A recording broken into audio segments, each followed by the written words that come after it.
Does bedding and facing an upper receiver matter? Stay tuned, you're going to find out.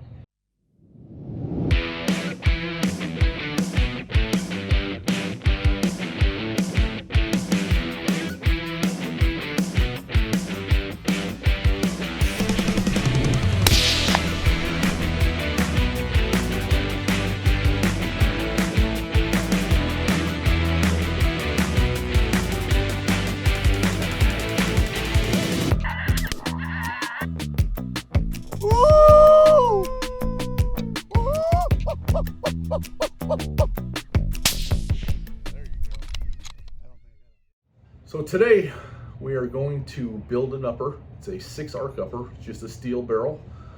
So we're going to do a 2-part series.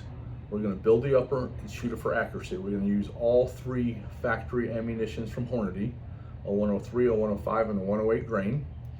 We're going to do three shot groups out of each one of those, and then we're going to come back to the shop.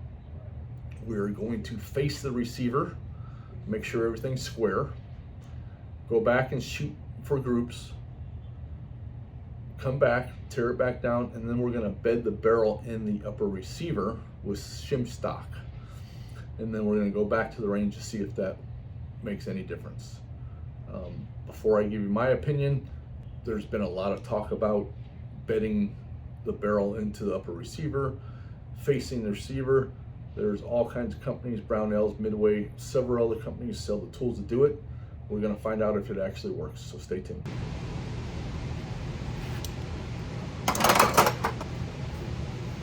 So this is one of our upper receivers. We're going to start out with this. We're not going to do anything to it. We're going to just put the barrel in, barrel nut, gas block, torque it down like we normally do, and then we'll go out to the range to shoot it.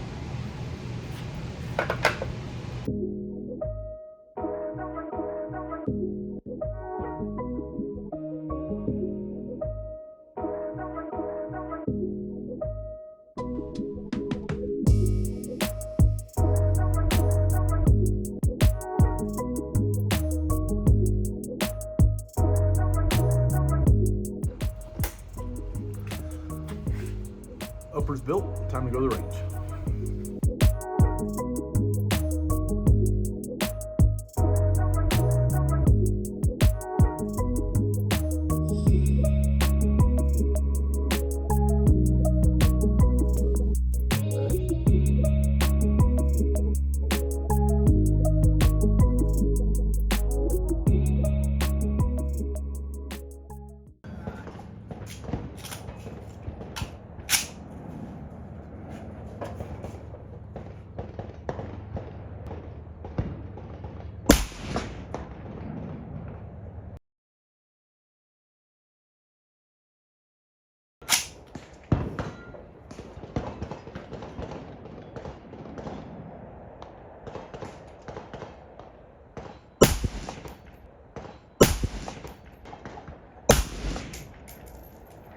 Diamond. All right, first 7 shots down the barrel. I wanted to follow the barrel a couple shots and then just to zero it. And then here's my first 3 shot. Move my hand so you can see there's nothing else around there. That was our first shot. We zeroed it. I'll take a picture then and then I'll measure that. But that's probably a 0.3 inch group. All right, shooting the 103. This is the Precision Hunter 103 ELD-X hunting bullet. I'm gonna go top left.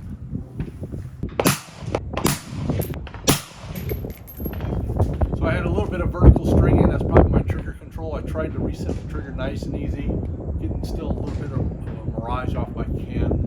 No excuses, I mean, it's still a decent group. So we shot the 103 ELD-X, the hunting bullet, and this is the group I had. Like I said, when I was shooting, I had a little bit of vertical stringing. I think that's me, but still 3/4 inch or so. Not a terrible group, nothing like the black ammo, which I'm really surprised that it got that well. We'll go back and shoot the 108 ELD-M, the match grade ammo next. next. All right, for the last group, we're going to shoot this the 108 ELD match. I'm on my 6 Creedmoor. This is one of the best factory ammo, so I have pretty high hopes for this stuff. So we're going to put 3 rounds on paper and see what it does.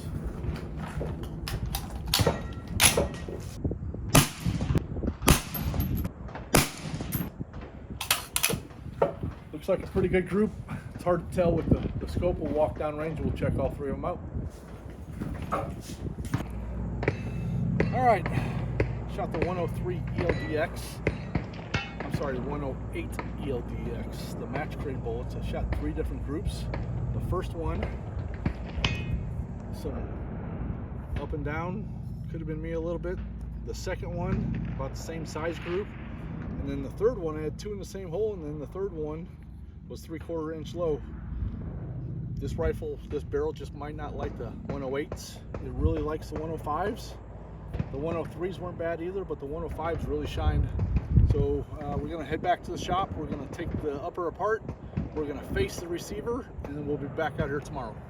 All right, we got our upper receiver in the vise. We have our lapping tool. It's gonna go in the upper receiver. We put some 220 grit lapping compound on, and we're gonna face this receiver. I'm pretty sure it's already square, but we're gonna do this. Put the attachment on here, put it in the drill, and we did it facing up and down just so gravity helps us, so there's no torquing left and right if you did it by the side. So stay tuned.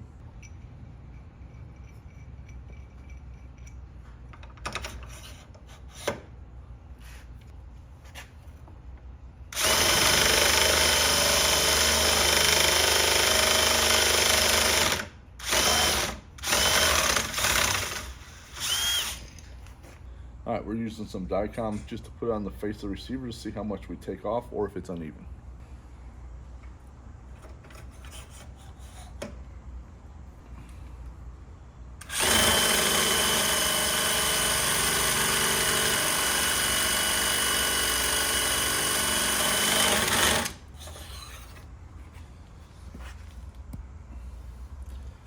And as you can see on the face of this receiver, it's very even all the way around.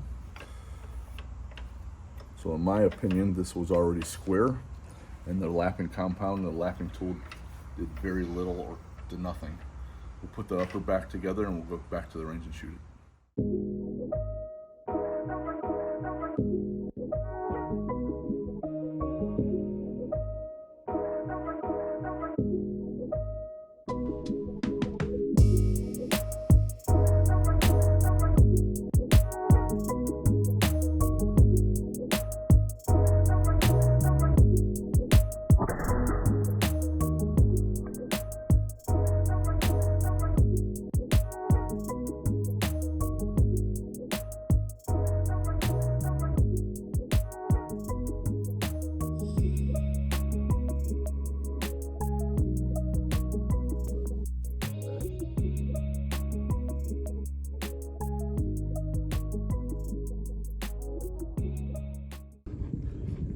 Here is the 103 ELD-X. Those 3 were the Hornady Black 105. Those 3 are the 108 ELD-M. I shot the 103s again. Shot the 105s again. And shot the 108s again. All right, just left the range. Trip number 2. We faced the upper receiver. I did not see a difference. The 105 Hornady Black shot the best. The 103 ELD-X shot a little better today. I think yesterday was me. I had the vertical stringing. And the same groups with the 108 ELD-Ms today, about 1.5 inches. Usually the ELD-M ammo, especially the 6mm Creedmoor stuff, shoots lights out. We're getting way under a 1/2 inch. We've gotten a couple groups under a 1/4 inch group with the ELD-M 6 Creedmoor ammo. But we're shooting the 6 arc, and each barrel's a little bit different. This is a 1-in-7 twist. This barrel was made by Satern. I can tell you right now that the quality of the Satern barrels is phenomenal. I usually don't tell people whose blanks we use, but that's who we just switched to. We're using Satern blanks. I am super impressed how those 105 Hornady black boat tail hollow point shot. Today's group, I shot a 5-round group, and I bet you it's probably right around the .3. 100 yards. I use my US Optics 3.2 to 17 scope. It's a B17. It's a little bit older model. And then what we'll do after that, and it'll be a separate video, I'll show you how we turn down a steel barrel to make it a carbon barrel, and we'll test fire all 3 ammunitions again with the carbon barrel. There's nothing else today. Everything's shot as expected. I don't think there was a change from yesterday. Hey guys, welcome back. So what we did, we had a 6-arc upper. We just built it as is off one of our receiver sets. I'll put a list of parts in the description below, but we used one of our upper receivers, one of our bolt carriers, one of our handguards, SLR adjustable gas block, and we shot 103 ELD-X ammo, 105 Hornady black, and 108 ELD-M ammo. And we just built the upper up and took it out and shot it. And then earlier you saw the results. The 105 black shot the best. And then we brought it back to the shop. We faced the upper receiver, so everything was 100% square. And honestly, it didn't take off very much material at all.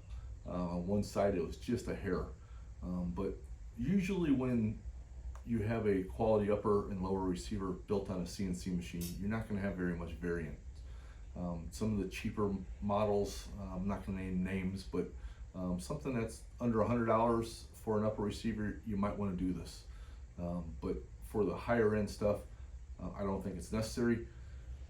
So once we faced the receiver, we took it back out to the range. Same torque value on the barrel nut and handguard, same ammo, same suppressor. Is actually the same condition, same time frame. We were out there about 10 o'clock in the morning. It was probably 60 degrees. Very light winds, and we shot it in its very similar groups. My ELD-X ammo tightened up just a little bit, but I think that was me. On the first video, you can see it was vertical stringing, and I think that was my breathing. The ELD-M shot horrible, about 1.5 inch group, no matter what we did to it. And the Hornady black was the best group, the 105, which I was really surprised with. I thought the ELD-M was going to be the best. So the Hornady black, I measured it. It was a 0.35 inch group. The ELD-X yesterday was a 0.7 group, and the ELD-M was a 1.25 inch group. So in my opinion, with our product, especially with our product, I won't talk about anybody else's, facing the receiver or bedding the receiver is not necessary. You don't get any benefit from it. Some of the other ones you might. I'm not saying that this is unnecessary for all guns, but for ours, once we build them, they're quality parts. When it comes off the machine, we inspect everything. We have a pretty high quality QC department, and then before we build them. And this is one reason why we test fire all of our guns. We don't just build a gun and ship it in the mail. We go to the range and test fire every single gun. We might not test fire every single one for accuracy, but we do batches. So if we get 10 AR-10 6 Creedmoor barrels, we'll build 2 of them up and we'll test those for accuracy. And if there's a problem with one of them, we'll test them all. But I don't think facing and bedding the receiver is necessary for our stuff. So thanks for watching. We'll see you guys next time. Next video will be that same barrel. I'm going to show you how we cut it down for carbon. We'll wrap it with carbon. We'll do the same test, see what kind of groups we get. So stay tuned.